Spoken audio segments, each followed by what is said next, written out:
The Wisconsin State Journal was first published 175 years ago today. This is the original issue. That's what it looked like. Looks a little different now. The inaugural edition of the paper, which was first called the Madison Express, hit the streets on December 2nd, 1839. Scott Milfred is the editorial page director for the State Journal. Welcome back to Thanks Live for at having me. Sure. Good to see you.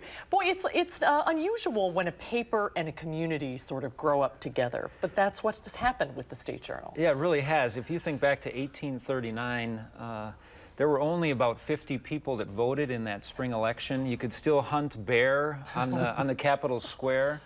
There were only about 35 buildings, according to the Wisconsin Historical Society. So it was a small town, but a lot of small towns would start a paper. Lots of papers eventually flourished, but we were eventually the last daily standing and have been here for all that time. And this is your old offices on East Wash? Yeah, no, I did not work at that building. No, you didn't. You came right after this. That's right. Yeah, that's right off the square. David Atwood was the original editor. That picture is from more the 1890s, though. That's further along. There would have been a couple different buildings, but right, we were right down there. We were in the center of government and covering everything. In fact, we would tout that we were in the state, the seat of government, and that we would tout that to the communities outstate as a reason to subscribe. And boy, the news that has happened in 175 years is almost mind-boggling. Yeah, it's incredible, not just nationally, but just even as I was looking back at some of our old editorials, we were founded as anti-slavery newspaper, and initially we were more of a paper that, like a lot of them, were tied to a political party. So we started as Whig paper, then we were Republican Party, and then eventually became independent. But through all those years, whether it was fighting for the first railroad tracks to come here, or trying to get people to support the zoo, or touting that you could grow fruit trees in Wisconsin, I mean, just all those sorts of things have happened. Looking at those headlines, it strikes me that things haven't changed a whole lot in that area. Headlines still seem similar.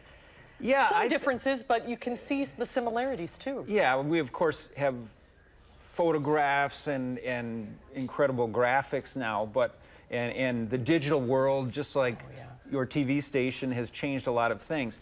But I think still the template of a newspaper works for a general audience, and we still have a press. I've seen it that rolls and it's loud, just like in the old days. It's fun to go back there and look at that. People have been saying, you know, been claiming the death of newspapers for years and years now, but you're still going strong. Yeah, we're still going strong, and I think like so many industries, we're still finding our way in the digital world. But so many people still like print. They like the ink on their fingers. They like to wake up and have it on this doorstep, and there's something solid about it, and something that I don't think is going away for a long time. And if there is some optimism in the digital world, I've noticed when I go to talk to young people, if so many of them say they've seen us on their Facebook news feed, for example. So I think we spent a lot of years trying to reach them, and now we actually are, because of the digital products, but the print is still the bread and butter.